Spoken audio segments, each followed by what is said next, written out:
everyone, welcome to my channel. So today we will be working on exercise number 19. And this is going to be working just with circles and a little bit of line command. So let's get started. We're going to click on center radius command on the circle.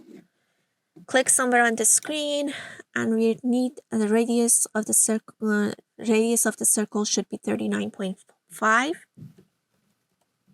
Enter. We're going to need another circle starting from same point. So we're going to go ahead and find the center. If you can't find it, it's probably off in your object snap. So you want to make sure that's on right there. And then you're going to come and find the center.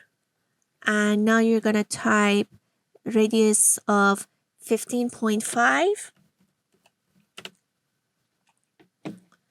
We're going to need 3 more tiny circles right these positions. So I'm going to draw a line starting from the center again. Make sure your center is on in your object snap. Go straight up. And the tracking, make sure it's on. I need it for 27.5. I'm going to press escape. I'm going to need space. Go back to the last command. And I'm going to type another 27.5.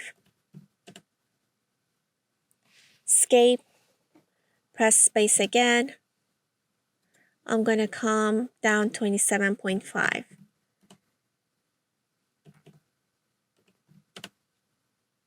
Press escape. I'm going to go ahead on the circle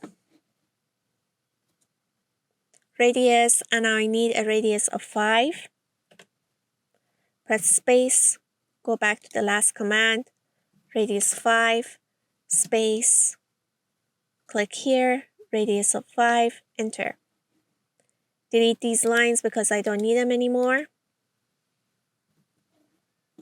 I'm going to go on the line command.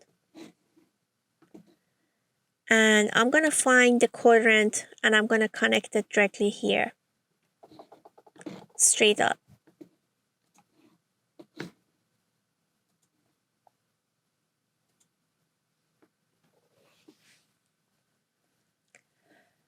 Now, this could be a good exercise for tangent as well, but we don't know this point, where it is located.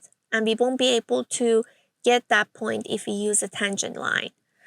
But if you use a quadrant, it'll straight up go to that point and the quadrant will be doing just fine. So I'm going to go ahead and trim the parts that I don't need. And there we have it. Let me know in the comments section if you have any questions. Please don't forget to subscribe to my channel so you won't miss out on the new videos.